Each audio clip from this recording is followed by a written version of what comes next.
on any Giant team OBJ played on, right?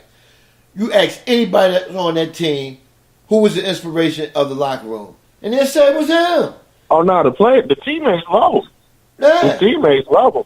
Yeah. And to what Andy Blackman was saying, I kind of feel like that. I agree with what he says halfway because the leverage that he has left, I feel like he did just give up by showing up, kinda, But like you said, he ain't really doing no work yet. But I felt like the biggest portion of his leverage was given up once that video came out. So once that video came out, it was like, okay, now I got to do something to show face and not be the disgruntled, quote unquote, I don't know if he's using drugs and maybe this explains his behavior. All right, you know what? I'm going to go ahead and show up. But, hey, still in all, I'm not going to go out there on that field and play for this money. Okay. But I'll be around here. And I'll help out and do what I need to do, make sure I'm in meetings and I know what's going on so that when the time comes and all I got to do is sign that dotted line, I'm already in the fold and I'm not playing catch up. Okay. The drug thing is thrown out because don't you know he took a drug test, right? Yeah, he never failed none. So yeah. Right. And then number two, right? He took the drug test, and then number two. It's already put in the paper there that the most two people in Giant history that can do things and get away with it is Lawrence Taylor and Beckham. That's in the paper. I looked in my little thing I get on my app. They're the two players that is the most important player to the Giants in their eras, and the players that will not be punished for nothing that they do, because he haven't been punished. What he got, a 1-game suspension from the league from him and Josh Norman. Right, Josh Norman. Going battling at each other. That was it. Yeah, man. and you remember he had did something, and they asked Tom Coughlin why he didn't pull Odell off the field. Tom Coughlin said, "I'm trying to win football games." Right. And he said, I'm trying to win a football game. If he gets ejected, he gets ejected. If he gets suspended, he gets suspended. But right now, I'm trying to win football games. And he's one of the hardest nosed coaches you can ever have. He goes by a disciplinary rule. And what did Jimmy Johnson say? What did Jimmy Johnson say? Yeah, I'm gonna treat my stars like stars. Right. Even though the stars he had, shit, they got hot. They got more high than LT and anybody else. Oh, you remember the White House? Oh boy. Yeah. Oh boy. The White House was something else, man. You know what I'm saying? Hey, but you know what, Mike Wade? I wanted to ask you a question, right? Do you like the Housewife of Atlanta? No, I don't watch. I mean, I can't say I don't like it because I don't watch it. Right? What's the reason you don't watch it, man? I got too much other stuff to watch, man.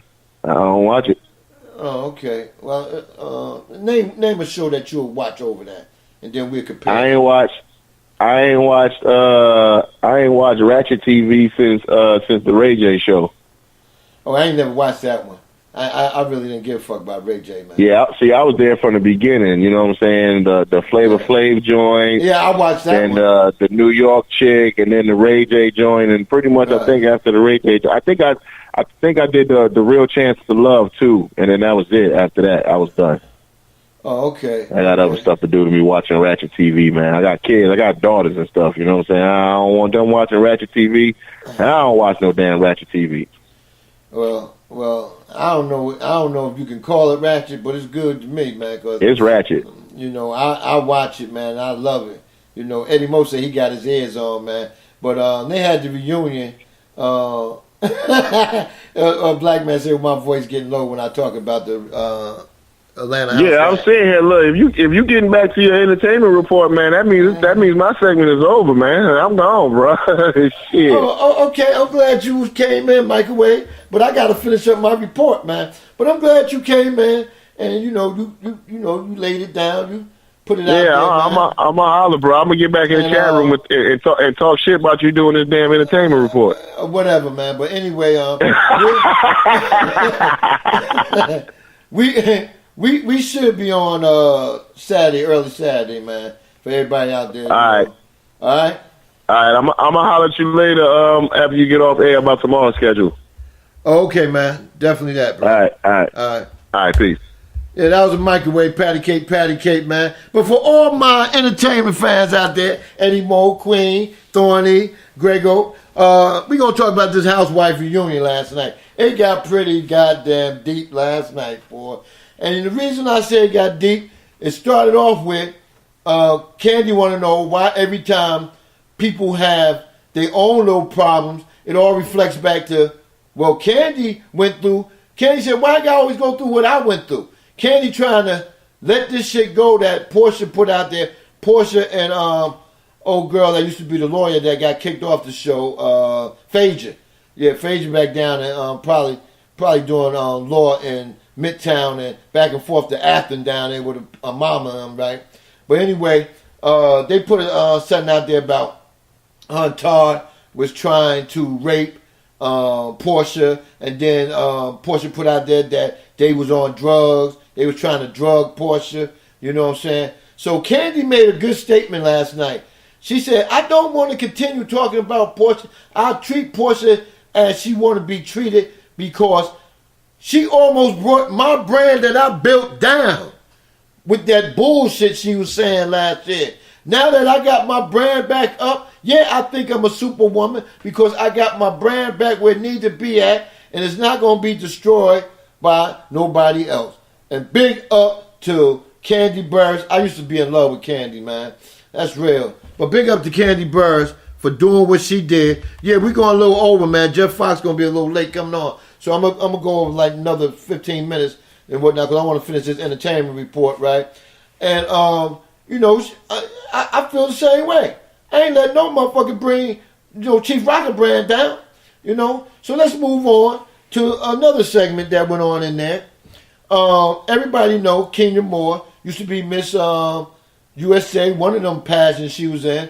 You know what I'm saying? She used to lift weights a little bit. She can box and all that, but she got a fine ass body. Even though she's 47 years old, they finally got her to say that she's having a kid. She finally was able to get pregnant, and she's having it at the end of the year. She didn't want to talk about it too much due to the fact that, she don't want to jinx the situation. She said a woman that's pregnant like to be showing and the baby is developing and is healthy as it's going along. So she don't want to talk about it now. She just told me end of the year, and I said I don't want to talk about it no more. So big up to Kenya Moore for having a baby, but they still ragged her husband for having that, she says a little pierce in his nose, but they said, no, that's an earring, honey. That's the earring he got in his nose. So they think he got a little sugar in his tank. So, all that'll be on the next year's season when it comes around, season number 11. But anyway, big ups to Kenya Moore for being pregnant. All right, now we're going to get on Shanae Winfield, Big Ball Winfield, ex-Falcon, offensive tackle, his ex-wife, right? Shanae is I think she's the baddest body in there to be her age, right? But somebody said, Shanae, why you don't like to show your body? You wore sweats throughout the whole season, and whatnot. Shanae said, I don't wear sweats all the time. And I guess she's trying to say that she don't buy clothes to show her body. But I don't know what the hell going on. And Shanae also had a boyfriend who's in jail, and they trying to figure out when he's getting out. I think next week they're going to try to get him on the phone, from prison, to say what his plans with Shanae going to be. But this is what I don't understand, and I'm not knocking nobody hustle, you know what I'm saying? The brother's still doing his thing, macking in jail. He put Nene Leakes out there. He said Nene used to chase after him and shit when he was out and whatnot. But anyway, I feel like this, right? A badass motherfucker like that. You mean to tell me ain't nobody here that can get with that? I don't understand that. I mean, shit, that's a bad motherfucker there, But we move on. She got a nice little somebody Eddie Mo said, Chief sound like he is reading the email from Candy. Laugh out loud. No, man, I ain't got no emails or nothing, man. I'm looking at this chat, man. You know what I'm saying? Oh, man. But anyway, man, Housewife reunion was hot and heavy last night, man, and whatnot. That ninja said, Chief Rocky, you can't let this be your last segment. It's like having a comedy show start Earthquake, followed by Corey Hogan, and then closing it with Black Casper. No, I'm not going to close it with that ninja. Matter of fact, I like to close it with a call from you. 404-618-2119. 404-618-2119. So we can talk about all your teams in the NFL that you got. We got a new person in the house, Ken Cut. Ken Cut. It must be somebody new. Thank you for coming in, my brother. You know what I'm saying? But anyway, yeah, it was very hot and heavy last night. The housewife I like is Cynthia. Oh man, Cynthia, shit, she 51, man, and she don't look nothing like it. She look good and hot and heavy. Woo, my God. But anyway, it's gonna get hot and heavy next week. Last night was a little teaser, and I really think next week gonna be the show of all shows. So the Chief gonna have his little pad out next week, taking down a couple of notes so I can run it all through to you. And next week it's gonna be a hot and heavy Atlanta housewife. And tonight is Hip Hop Atlanta.